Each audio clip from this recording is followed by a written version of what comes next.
हैं मनीष कश्यप से। इनका पोस्ट, इनका लाइव वीडियो दोनों भ्रामक था, दोनों फर्जी था। ऐसा कुछ हुआ ही नहीं था। भारतीय जनता पार्टी से ना मनीष कश्यप इस्तीफा दिए, ना गिरफ्तारी हुआ और ना ही मनीष कश्यप के नाम पे कोई केस हुआ था। मेरे ऊपर कोई एफआईआर नहीं हुआ था, लेकिन कुछ पोर्टल वाले ने मेरा नाम चला दिया था कि मनीष कश्यप के ऊपर हुआ एफआईआर। मेरे ऊपर सारण पुलिस ने कोई एफआईआर नहीं किया था। बस मनीष कश्यप को शायद ये बात लग गया कि सारण के जो एसपी साहब हैं वो मनीष कश्यप पे फर्जी खबर चलाने के लिए मुकदमा दर्ज करा दिए हैं। इसलिए सारण के एसपी साहब के पुलिस को इस तरीके की बात करके मतलब एकदम पता नहीं क्या क्या कह देते हैं। पुलिस वाले जो है वो व्यापारियों से जो है रंगदारी मांगते हैं। कोई बात नहीं, कोई कार्रवाई नहीं। नशे के हाल में जो है महिलाओं को जो है निर्मम तरीके से पीटते हैं। कोई बात नहीं, कोई कार्रवाई नहीं। अगले दिन जब मनीष कश्यप को पता चला कि अपने बारे में ही भ्रामक पोस्ट कर दिए हैं, भ्रामक लाइव वीडियो बना दिए हैं, तो वो आके सफाई देते हैं कि नहीं नहीं ऐसा कुछ हुआ नहीं, हम 4-5 जगह सुन लिए थे ना, जिसके वजह से आके इस तरीके से चिल्ला चिल्ला के पुलिस वाले को ही रेल दिए। जिसपे झंड जी एक क्रिएटर है, वो क्या कहते हैं वो सुनो। यहाँ तक कि इन्होंने कहा था कि जिस दिन जेल से छूटूंगा, कितने दिन में पता नहीं 13 दिन में या 19 दिन में, 43 दिन में या 1.5 महीने में, जो भी ये कहते थे, उतने दिन में ये सरकार गिरा दूंगा। लेकिन आज के लाइववा में किसी नेता के खिलाफ नहीं निकला आवाज, जबकि वो भी पुलिस की कार्रवाई थी और ये भी पुलिस की कार्रवाई है। तब टारगेट पर नेता थे, अब नहीं है भाई। इतना ही नहीं, इनके फेवरेट दोस्त वो ये कहते हैं, अगर तेजस्वी यादव सरकार में थे तो तेजस्वी यादव साजिश करके अगर इन पर एफआईआर करवाए थे, तो आज के डेट में इन पर किसने साजिश करके एफआईआर करवाया है? कौन सरकार में? और सरकार में बैठा हुआ वो कौन नेता है जो साजिश करके इन पर एफआईआर करवा रहा था? इनको जवाब देना चाहिए कि नहीं देना चाहिए? मेरा सवाल जायज है कि नहीं जायज? मैं पूरे बिहार की जनता से ही पूछना चाहता हूँ। और बात करें मनीष कश्यप के फैंस के बारे में, तो एकदम रील बांध दिया है उनका। अगर आप कमेंट पढ़िएगा, स्क्रीन को पॉज करके आपसे रिक्वेस्ट है इसके कमेंट को जरूर पढ़िएगा। क्या क्या लोगों ने एकदम बढ़िया तरीके से ट्रोल किया है। आपके अपने ही फैंस जब आपके साथ नहीं है तो बीजेपी साथ रहेगी। चलो दोस्त, अब बात करते हैं सीएसके फैन इंक्लूडिंग मी के बारे में। कल 2 बजे रात तक हम भी इसी बात को सोच रहे थे। आज से कुछ साल पहले ये सवाल उठा था ना कि आखिर कटप्पा ने बाहुबली को क्यों मारा।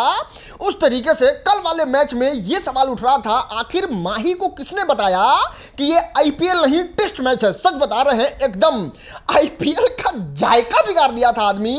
लेकिन फिर बाद में रियलाइज होता है कि ना ना ना ना ना, ये तो आईपीएल है, इसमें तो मारना होता है, इसमें तो क्रेडिट खाना होता है। और उसके बाद दे छक्का, दे चौका, दे चौका, मतलब एकदम गर्दा उड़ा दिए। नहीं समझ में आ रहा है कि जब आपके पास कैपेसिटी है, आप जब मार सकते हैं, तो फिर क्या जरूरी है आपको 12वें नंबर पे उतरने का या फिर 13वें नंबर पे उतरने का। जब आप बैट्समैन हैं, जब आप अच्छा खेल सकते हैं, जब आप एक युवा प्रतिभाशाली इंसान का सीट सीएसके में रखे हुए हैं, तो फिर क्यों नहीं आते हैं खेलने भाई? डरते क्यों है इतना? एज अ सीएसके फैन सच बता रहे हैं, बहुत लिटरली बहुत बुरा लगा धोनी के इस तरीके का हरकत देख के।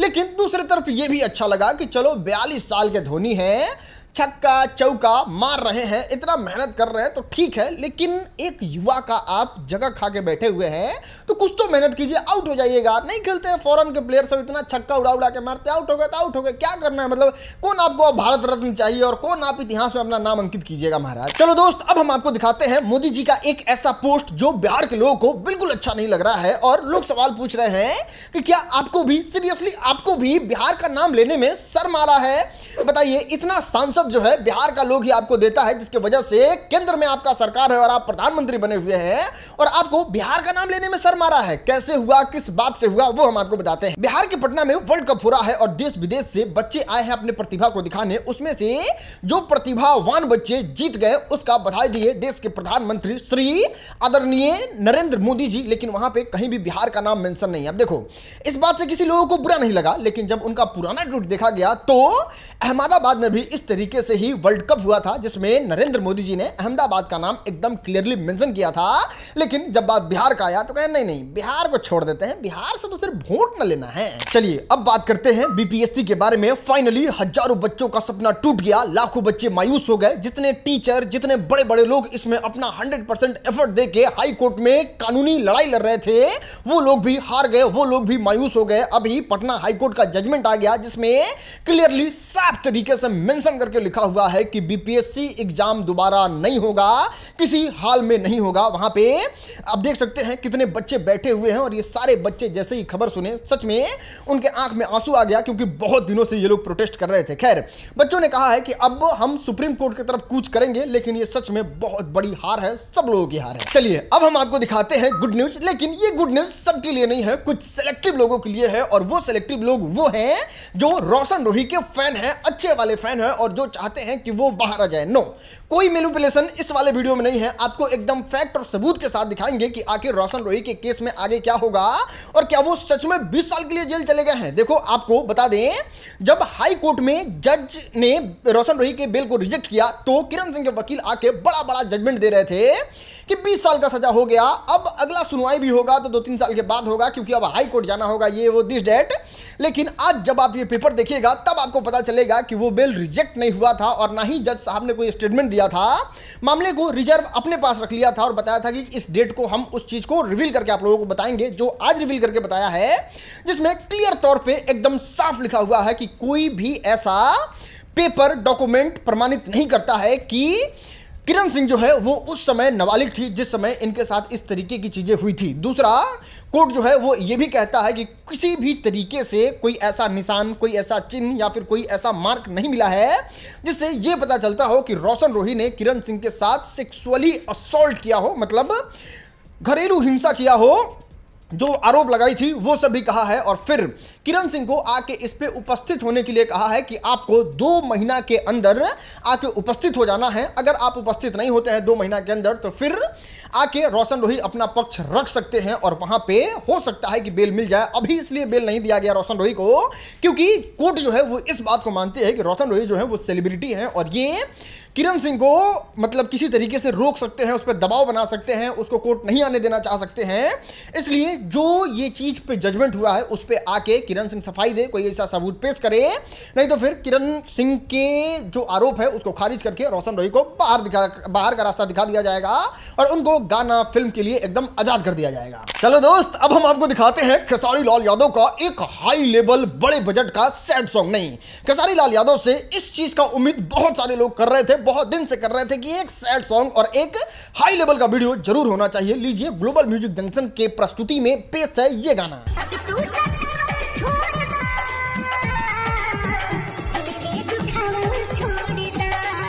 अब देखो, इस वाले सेगमेंट में नॉर्मली हम गाने को कवर नहीं करते हैं, लेकिन खेसारी लाल यादव का ये गाना इतना अच्छा क्वालिटी का है, इतना जबरदस्त क्वालिटी का है कि इस पे डेली न्यूज में बात करना पड़ गया। खैर, आप लोगों का अगर आदेश हो तो इस पे एक फुल डिटेल रिव्यू वीडियो भी RSM मिनी पे लाने का प्लान कर सकते हैं। बस 10,000 इस वीडियो पे लाइक कर दो आप लोग। चलो दोस्त, अब हम आपको मिलवाते हैं बिहार के टॉपर से। जी हाँ, आज 10th का रिजल्ट आने वाला था। मैट्रिक के रिजल्ट में जितने बच्चे ने भी अपना एग्जाम दिया था सब लोगों का रिजल्ट आ चुका है और यहाँ पे अगर हम आपको इंट्रोड्यूस कराएं बिहार टॉपर से, स्टेट टॉपर से, तो 3 बच्चे ने स्टेट टॉप मारा है एकदम सेम नंबर ला के और ये तीनों बच्चों का नंबर जो है वो 489 है, जिसमें 2 लड़की स्टेट टॉप की है और 1 लड़का स्टेट टॉप किया है। दोस्त, इस तीनों बच्चे में सबसे ज्यादा कमाल का कहानी अंशु कुमारी का है, जिनकी मां को कैंसर था, घर का फाइनेंशियली कंडीशन बहुत अच्छा नहीं था, लेकिन फिर भी ये YouTube वीडियो देख के, कोचिंग क्लास करके इस गरीबी वाले परिस्थिति में भी अपने मां को गौरवान्वित महसूस कराती हैं और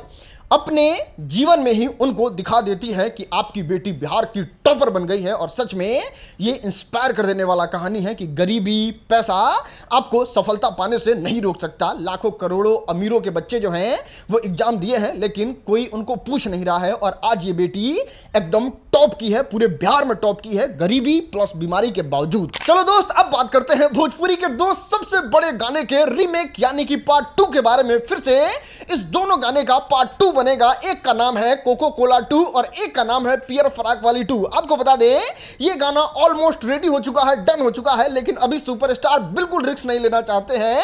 IPL में इसको रिलीज करके, जैसे ही IPL खत्म होगा इस गाने को रिलीज कर दिया जाएगा और फिर भोजपुरी फिल्म इंडस्ट्री में शुरू होगा महा बैटल, महा विवाद। आपको बता दें, ये गाना पवन सिंह का है, ये गाना खेसारी लाल यादव का है। दोनों गाने पे पूरा सोशल मीडिया प्लेटफॉर्म मिला दिया जाए तो 1 बिलियन व्यू जो है वो कंप्लीट कर चुका है। और अब देखना जरूरी ये होगा कि ये दोनों गाना जब आएगा तो सबसे ज्यादा किसके गाने को लोग सुनते हैं, किसका गाना बाजी मार लेता है। चलिए दोस्त, अब दिखाते हैं पलटू राम को ना। नीतीश कुमार तो पुराने पलटू राम हो गए, नया वाले मनीष कश्यप निकले हैं। कहां निकले हैं, कैसे निकले हैं, वो हम आपको बताते हैं। भाई साहब गजबे पलटी मारते हैं। नहीं, अभी क्या कहे हैं वो देखो आप। मैं पटना से चला तो सुधीर भैया से मेरी बातचीत हुई। जब मैं जेल से निकला था उस समय भी इन्होंने मेरे लिए आवाज उठाया था, जेल में था तो भी मैंने मेरे लिए आवाज उठाया था। तो मैं इनके घर पे गया और उसके बाद से जो है इनके साथ जो है मैं यहाँ पे आया और हम दोनों भाई जो है साथ में जो है जाके एसडीपीओ साहब से मिले। समय के साथ नीचे आ रहे हैं ये। सबसे पहले जब जेल से निकले थे तो इनका मदद किए थे मनोज तिवारी, रवि किशन, जेपी नड्डा, नरेंद्र मोदी, योगी जी और भारतीय जनता पार्टी के बड़े बड़े नेता लोग। लेकिन फिर जब अभी वाला केस वाला मामला हुआ है, बीजेपी से इस्तीफा देने तक का बात कर दिए हैं, लेकिन फिर भी कोई एक रोड छाप भारतीय जनता पार्टी का नेता भी नहीं सुगबुगाया है। तो ये आ गए सुधीर सिंह के पास और कह रहे हैं कि हमारे जेल से निकलने में ये सबसे ज्यादा सहयोग किए थे, ये सबसे ज्यादा मदद किए थे। अब जब वो जान जाएंगे पलटू राम का कहानी, तभी जनता पे आ जाएंगे कि नहीं, जनता जो था वो मेरा सबसे ज्यादा सपोर्ट किया था, बिहार का गरीब मजदूर सपोर्ट किया था। ये लोग का बाद में आया, ये तेहरावन बेर में कहेंगे, अभी थोड़ा सा नीचे उतरे हुए हैं। चलो दोस्त, अब बात करते हैं ईशान किशन के बारे में। सच बता रहे हैं, कोई कितना भी बड़ा आदमी हो, कोई कितना भी छोटा आदमी हो, अगर बिहार में रहता है तो वो जमीन के झगड़े से परेशान है। और यहाँ पे ईशान किशन के घर के लोग भी जमीन के झगड़े से बहुत ज्यादा परेशान है। इनके दादाजी के साथ तो मारपीट भी हुआ है। सबसे पहले इनके दादाजी जमीन को लेकर, रास्ते को लेकर क्या कहते हैं वो सुनिए। पटीदारों का है। पटीदारों का? हाँ। रास्ता नहीं दे रहे हैं? नहीं, ये बहुत दिन से रास्ता चौड़ी थी। अच्छा। लेकिन जिसका है वो पतला कर दिया है, जलन के चलते, लड़ाई झगड़ा के चलते। अच्छा। इतना ही नहीं, ईशान किशन के दादाजी के साथ मारपीट भी हुआ है भाई जमीन को लेके। ईशान किशन के दादाजी ने रास्ते के लिए बहुत संघर्ष किया है, फिर भी आज तक इनको रास्ता नहीं मिला। इनके ऊपर इनका केस भी देखिए, यहाँ पे मारपीट हुई है इनके साथ, जो केस किया गया है। नहीं, आप यहां समझने की कोशिश कीजिए। ईशान किशन के दादाजी को ना पैसा का कमी है, ना पैरवी का कमी है, लेकिन फिर भी उनको मीडिया का सहारा लेना पड़ रहा है अपने जमीन के मैटर को सुलझाने के लिए। अगर आपको भी कोई है जमीन का मैटर तो वो साझा कीजिए आके हमारे एक्स पे। अगर कहानी इंटरेस्टिंग होगा तो उसको जरूर पूरे दुनिया को बताया जाएगा और आपका सोल्यूशन होगा। चलो दोस्त, अब हम आपको याद दिलाते हैं कोरोना का टीका। ये वाला वैक्सीन तो टीका तो याद ही होगा, आप लोगों ने लिया होगा। 2 डोज हम खुद लिए हैं। अभी कंपनी खुलासा करके बताती है कि जितने लोगों ने कोरोना का टीका लिया है, सब लोगों को खून का थक्का जमने का समस्या हो सकता है। दोस्त, कुछ मीडिया वाले का यह भी मानना है कि जो लोगों में एकदम धड़-धड़ हार्ट अटैक आ रहा है, ब्रेन स्ट्रोक हो रहा है, कहीं ना कहीं जिम्मेवार यही है। और आपको बता दें, 90% घरों में ब्रेन स्ट्रोक या फिर हार्ट अटैक का समस्या बढ़ गया है कोरोना के बाद से। ये जग जाहिर है, ये कहीं रिपोर्ट में तो नहीं है, लेकिन आप वीडियो देख रहे हैं, हम वीडियो देख रहे हैं, हमने झेला है, मेरे दोस्तों ने झेला है और आपने भी, भगवान न करे झेला हो, लेकिन कोई ना कोई न्यूज दूर में भी जरूर होगा। चलो दोस्त, अब हम आपको दिखाते हैं आज का वायरल वीडियो। एक सेकंड।